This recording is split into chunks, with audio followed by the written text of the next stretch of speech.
Experience work interactions in a different and refreshing light.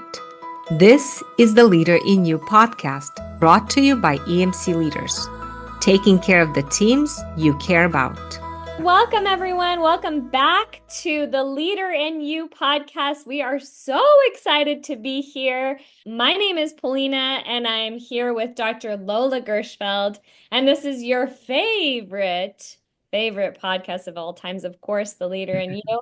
And we have a very special guest, the amazing Chip. I'm so excited to welcome you. Thank you very much, Chip, for joining our podcast today. Chip Simmons is an amazing guest. He's my friend, and he also been using the EMC process for 8 years. He came in as interested to be a trainer, and I'm so honored to have Chip at our podcast. Thank you. Yes, and in today's podcast, we're going to be talking about, I feel, one of the most important at the top of the list when it comes to relationships in every aspect. But of course, in our podcast, we specifically talk about relationships in the workplace. And the topic for today is trust. And the reason why we wanted Chip to join the podcast today is because he is so good at this topic. He loves talking about it. He's passionate about how much the EMC process has transformed his experience in the workplace and how he has seen how impactful it can be in relationships. So thank you again for joining. We're so excited to be here. And actually, right before we hit the record button on this podcast, Dr. Lola was sharing that she has been recently participating, or I guess this just happened, right? Over the weekend, this last weekend, the Franklin Covey conference that went on. And actually in the last podcast, we had talked about one of the speakers and what she was sharing in that lecture that Dr. Lola watched. And we're back with actually some more insight as to the topics that were covered. And one of them was the book Speed of Trust. Yes, and actually, Polina, I remember 25 years ago sitting on my desk, the article I read about trust. And I was so excited. I got the book, The Speed of Trust, and talked about the most important thing in the workplace is creating trust. And I remember that we were having some difficulties in our culture, in our team communication, even on our board. And I was thinking trust is the only thing that could help us to create better relationships or better accountability, better performance and results.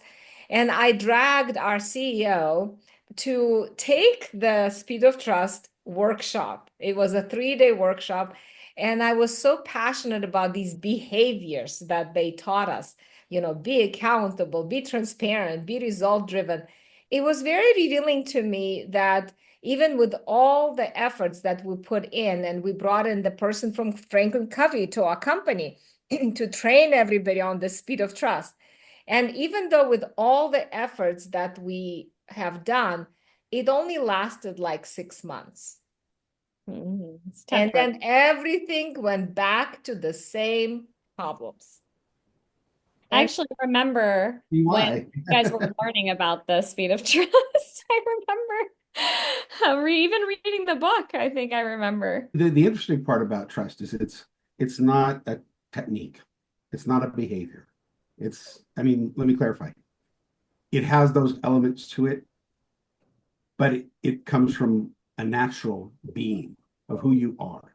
If there are 3 pillars in the trust, what we call a trust triangle, which is the authenticity of a person, the empathy of a person, and the logic in which we execute our work in trust, right? The greatest part is empathy's where Lola's connection process comes in hugely. It's so beneficial to show how we feel for other people and how other people feel for us. And once you understand that, and once you're both aware of that, you're more connected. You're more able to do things. You're more likely to want to do things, which is the fascinating part. Teaching someone techniques and behaviors or little tips might help, but it may not be sustainable. Being who you are, Polina, that's sustainable.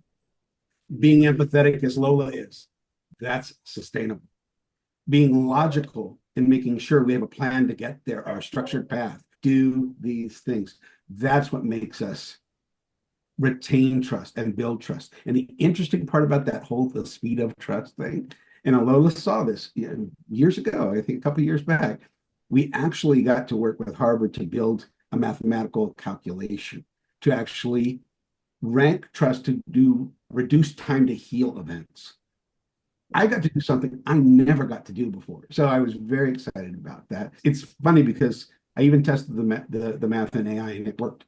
So, so it was really very, very good experience. But I love the title, and it was so relevant to what the trust components I was working on. So, Chip, maybe you can tell us a little bit about yourself, where you worked, and how did you get to this level?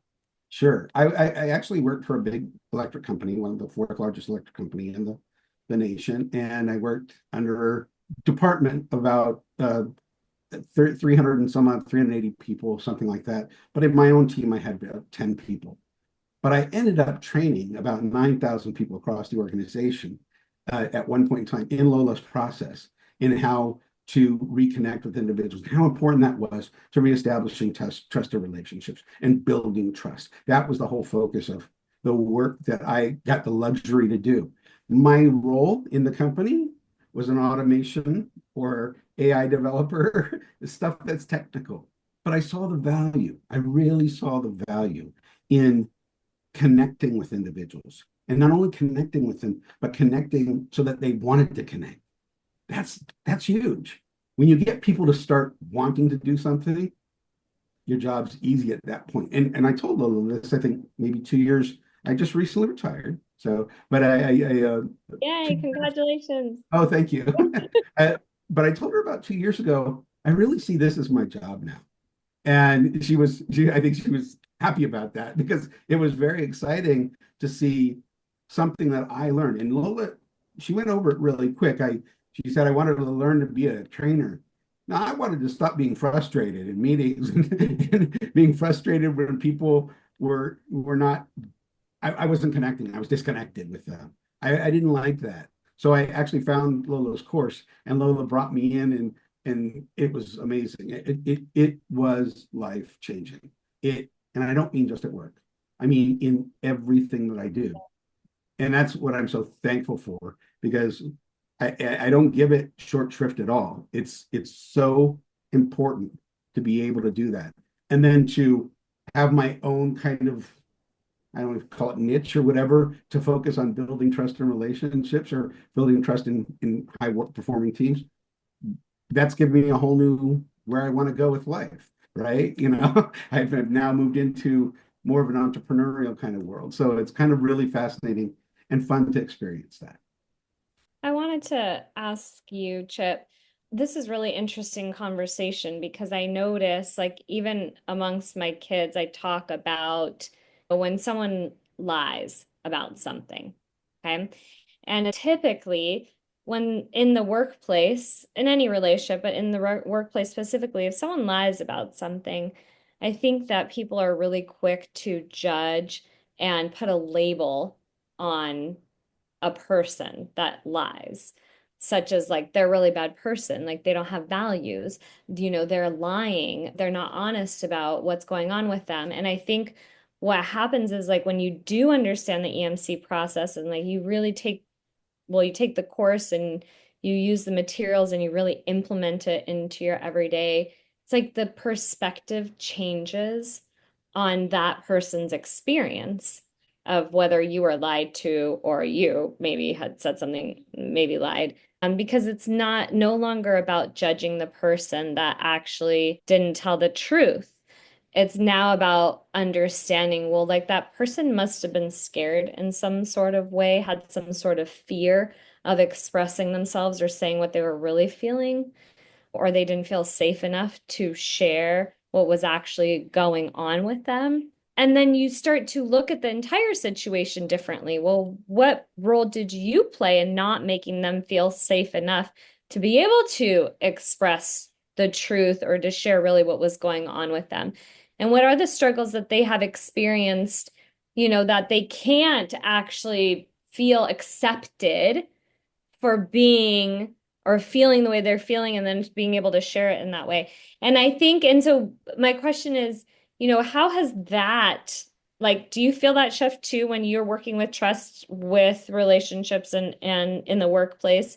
How has that shifted? Like, what do you see before you learn this process? And then now that you like really understand how it works and how you're like, yes, I want to do this for when. Yes. So it's a good question and an interesting way you asked it. The great part about someone lying, and that's something used to be you call that person out. You want why? What are you doing? I mean, in a business, it's not bottom dollar helpful to have people that are not working in the interest of the company or yourself or your relationships or your teams. But in the process, it's much different.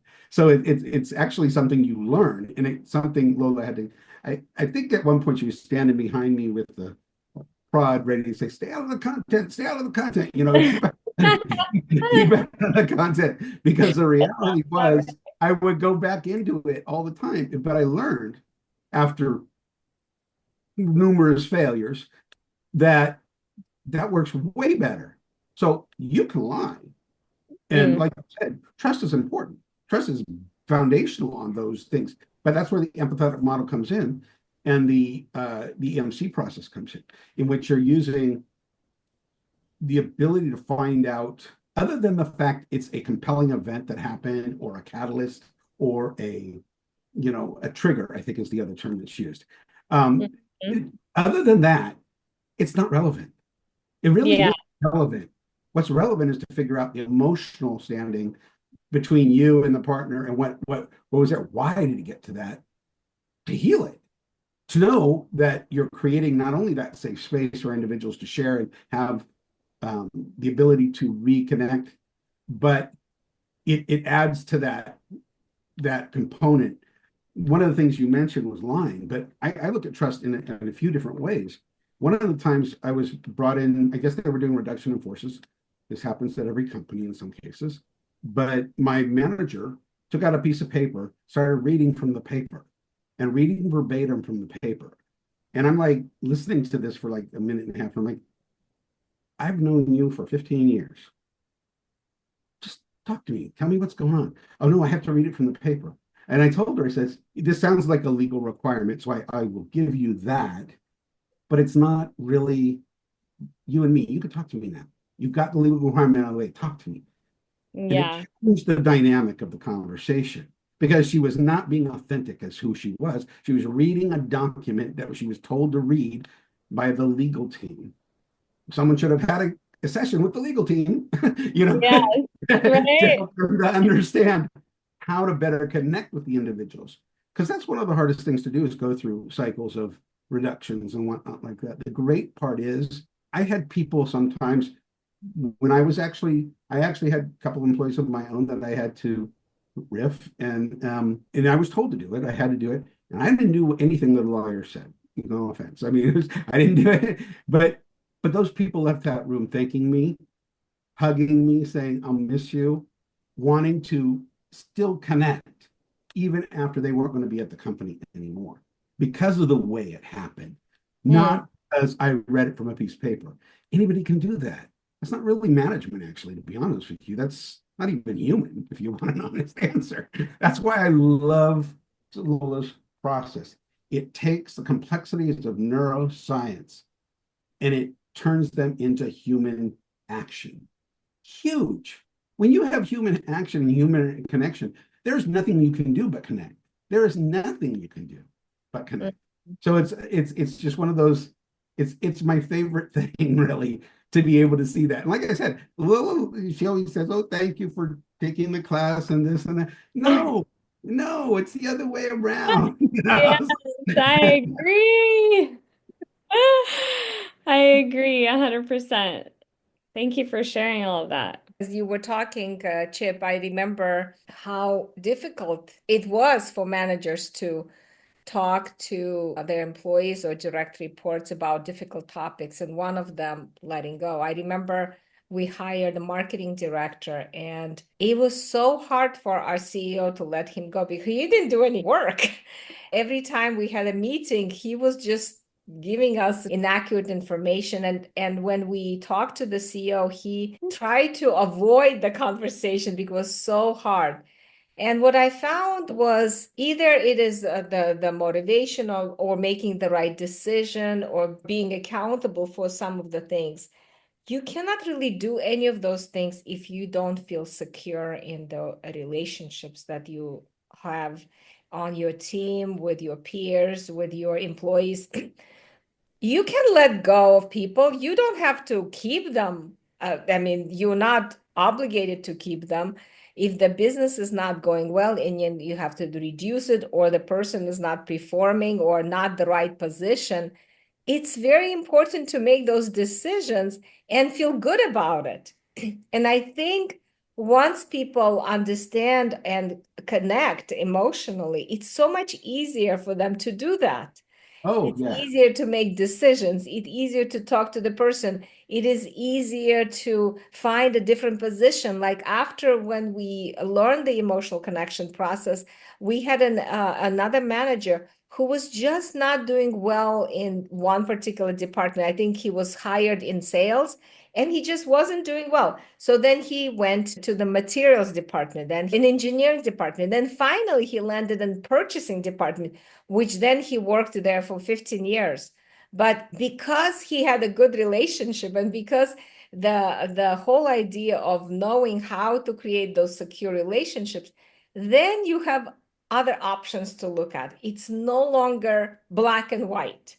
It's Yeah. no longer, I don't want to do that because it's just too scary for me to take the stance or to make that decision. It Yeah. is so much more comfortable to make these tough decisions or have these difficult conversations and come out of it still connected. I have a little story of an individual who was not terminated, but demoted through a RIF process. And they went in and they said, I'm never going to trust this company again. I'm never, ever going to trust this company again. I moved from a manager two down to a senior project manager or something like that. And I said, we'll just give him a name, Bob. I said, Bob, if I can change your mind in 30 seconds, will you at least give it a thought? And Bob says, you're going to change my mind in 30 seconds. Be my guest. I said, okay, Bob, I'm going to be the team. I'm going to, we're going through a reduction in forces, and we're going to be moving you down to a senior project manager from a manager two, but that equates to a 43% raise in your pay. He said, oh, yeah, that'd be great. I said, so you're open enough to do it. It just needs the right catalyst to get you to that point. He's like, get out of my office. Because he knew that I had changed his mind. Trust was more important than the actual action that was taken. And now he leads as a vice president in the company. I love that story. I wanted to just, I didn't mean to interrupt, but I do want to point out, like, this is really interesting. So in this situation with Bob, it wasn't about, I feel like the trust was relational to whether the company had his back. The trust was dependent on if he felt that the company didn't have his back in that moment and they were demoting him. But let's say they demoted him and gave him a raise, that would signal to him or they would have What are, his back. you, what are the actions that are being taken to show they care about you, to They show that value you? their value. Exactly. And that to me was, while that didn't come to fruition for him, he was open to the possibility of trust. Even though he told me, I will never trust this company again. He was open to the possibility, which means we have a great capability. We want to connect. We want to be able to connect. Yeah, you're absolutely right. And also it sounds like if he in that moment, it probably hurt him so much that they demoted him, right? So if he felt like it was so painful to the fact where he had to say, like, I'm never gonna trust, it's a never again moment, like I'm never gonna trust this company again because like he felt like they stabbed him in the back or, betrayed him in some way like yeah, that impacted him. But also, what would have happened had they had a securely attached relationship with his boss or, whoever had to demote him, if they had a securely attached relationship and the boss understood that, hey, like, I want to make sure you don't feel like this is intentional because we don't want to feel like you are betrayed or you're not valued as an employee, and we really value you and we can't, for whatever reasons, continue to have this relationship in the position that you're in. I just feel like the answer would not have been, I'm never going to trust the company again. Right. You Right. know? They were reshuffled in the decks, basically. His pay was not impacted, his bonus was not impacted, his years of service were not impacted. None of that was impacted. But it was the demotion from a position of a higher point to a different point. What they didn't look at is what they should have looked at is what I don't know what to call that, where it's like utopian world where there is no hierarchy. It's just linearity across. Everybody's got a leader role and Right. everybody's actionable and everybody's individual and everybody's authentic about who they are and what they're doing. At the end of the day, you start to see different kind of work outcomes, which are huge. And Lola knows this too.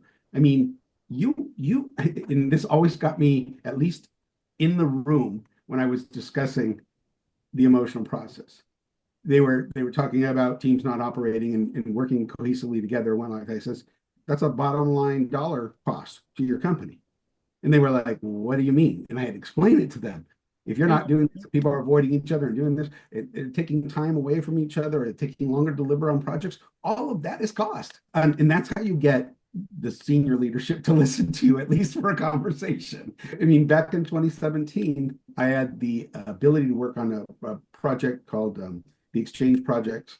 And they were like looking for efficiency in some companies. I suggested corporate telework as a chance. I said 63% of your workforce could work from home today. Well, of course, leadership laughed at me and said, you're out of your mind. You don't know what you're talking about.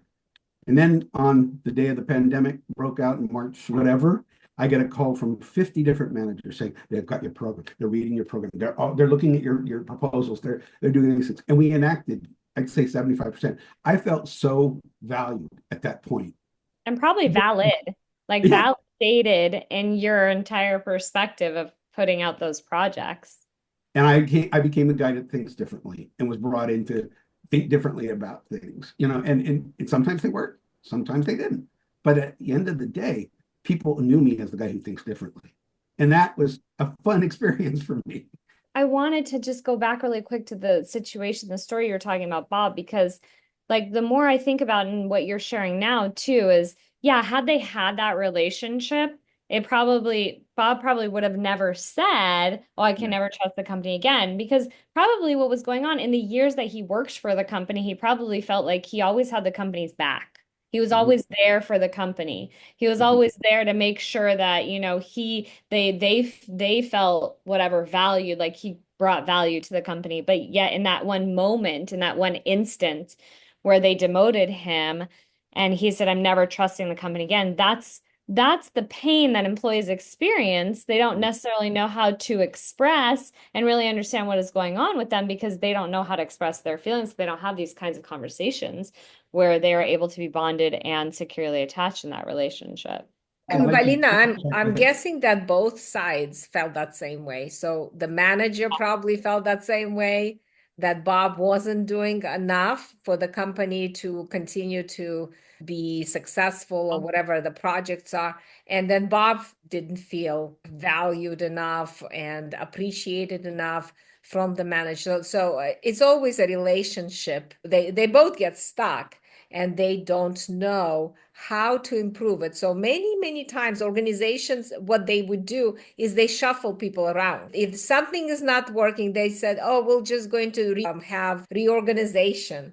And what happens is just for a little while, the negative cycles pause for a little bit, but then those negative cycles come back because you really never learn the tools or the process or the way how to repair those disconnections. You just shuffling people around just to de-escalate what's happening in those moments. And then those cycles take over the relationship and you get the same pattern over and over and over again. Well, we Yeah. were just having this conversation actually because technically you don't have to ever fire anybody, right? Hire someone based off the skills that they have.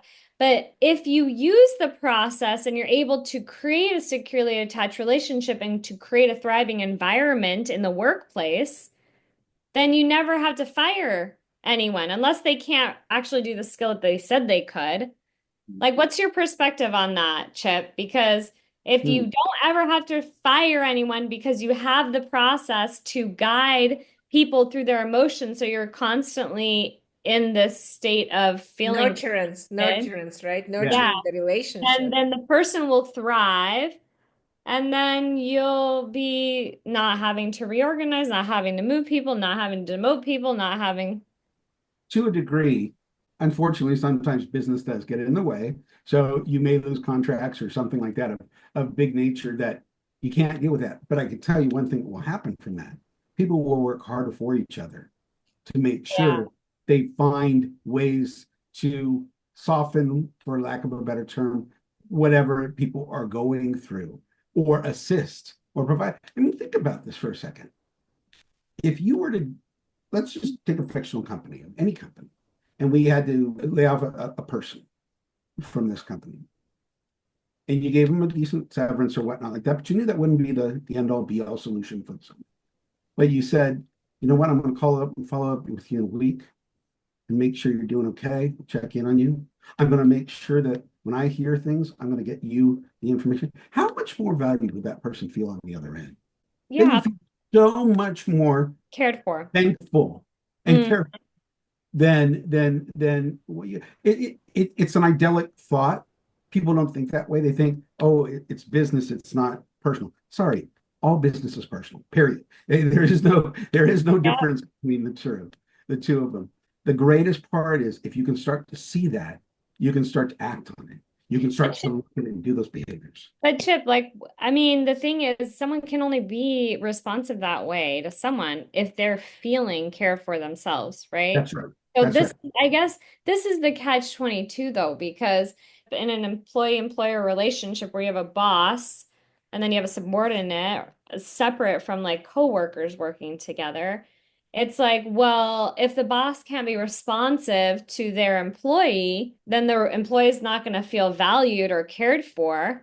True. Well, it's because the boss doesn't feel valued or cared for either, right? So it's like, Well, it's that's why that Palino, that's why they have to learn the process so they can recognize where the disconnection yeah, happened Right. and they can help each other. It's not only to the boss responsibility to strengthen or repair the relation, it's also to the team member and direct report. So people have to, when they understand the language, they have the process, it's a dance, right? They are dancing together. And every time they interact, if they see that they're off, they're not aligned, they're going the wrong direction, that's the sign that they are disconnected. And that is the time when they have to have that conversation where they Right. need to repair what is happening with us, what is going on for the relationship. One of the things I talked about with this team that I'm helping them to learn is the performance review. Performance review should be stopped, and what we should have, not a performance review but a relationship review. let's review on our basis, whatever annual basis or quarterly basis, how is our relationship doing, and where do we have some stuck points, and how can we create better environment for each other so we can bring a difficult conversation or difficult moments when we get off, so we can be there for each other. This is what's happening. And talking about letting people go, I think we have to always fix the relationship first before we let anybody go. So Yeah. people feel cared for, valued, and know that they matter to you, even And though. there's time to do that because in most companies, these are planned reductions. So they take 18 months in most cases in order to be enacted. There is time to get a process in place and work the EMC process to where at the end of the day, that person's going to feel not happy about it for the moment. That makes sense, but not so despaired that they can't go forward with it. They can still see their value. They can still see their capability. And you talked about performance reviews, but we had also talked about, imagine how different just meetings would be if we focused on the relationship building and less on here's the tactics of things that have to get done. Yeah. I can trust Bob. I know Bob's going to deliver on this, but Bob's Would we make having it much a more, hard time. let me make more money from it, right? Yeah, there you go. I mean, at the end of the day, I think it's just one of those things that I think I mentioned it to Lola. I said we should work on a plan to do that too, to figure out how to change a meeting. Because I'm sorry, you go into a meeting, all these people are staring at you, you're talking to them for 45 minutes, you finally get to the point. First of all, what happened at the beginning and what's happened in between all that 45 minutes? Why not just start at, should we buy the company? No. Well, why? Because of A, B, and C. Well, you talk about A, B, and C. Now you're talking, you're having a dialogue, you're having a relationship conversation, and then ask about the relationship components in that. How different would the meeting turn out? 1,000,000,000% different. And I haven't tested it, so I can't say it's empirical, but I can guarantee everybody will walk out of that room happier at the meeting instead of going, it's 2 hours, I'm never going to get back. Yeah, you're absolutely right. I agree. I was thinking I love to dance. And even if we're playing the same music, sometimes it's easier to dance with one partner than it is with another. And I think we see that in the workplace also. There are certain employees that they bond much easier together, and a lot quicker. Maybe they have the same interests or the same kind of personalities. And then we have people that struggle more in the way that they reach for each other. And even in those instances where we do have this process that effective in bringing people together, it's an easy step-by-step guide. That way, when it even does become difficult, if the music is still the same, they can still work through the form and Yeah, yeah. and I think the good part is that you just mentioned there was it's not about manager employee anymore. It's about Yeah. Chip and Paulina. And how Mm, does that change? Just saying it changes the dynamic of it. You yeah. totally think differently about how to approach that. And yes, you're right. It does matter if you're an introvert or I'm an extrovert. Not a hard guess, but I mean, it's one of those things where individuals are different, but that's the authenticity part. You want them to be who they are. Don't try to change someone to do something. Let them be who they are because they have a skill set that you don't have. That you're Yeah. gonna, I want that person to address this because they're way better than I am. You start to see things you never saw before. And Right. that part is so, I mean, those are the things I get excited about. When I shuffle out this mortal coil, it will be that I hope that I'm saying, man, I had a great life. That was You awesome life. will. So, You are going to be saying that. Absolutely, 100%. Even, I mean, I know I tend to go back to talking about my kids because I feel like it correlates with all relationships. This is what's amazing about this process. You can learn how to use this process when it comes to the workplace, but then it has this like spillover effect. It just spills over into your personal life. And then you can see the effectiveness of creating this like thriving environment and this team of cohesiveness. And yeah, that's amazing.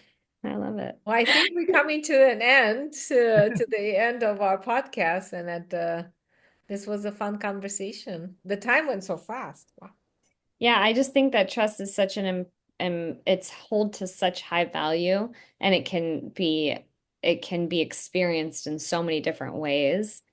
But it really comes down to feeling, do we have those three questions at the amygdala, that part of our brain that is always asking. It comes down to that those yeses to those questions are what defines whether we feel trust in the relationships that we have. What are those questions, Are Mom? you there for me? Are you accessible to me? Do I matter to you? Are you and engaged. responsive to me?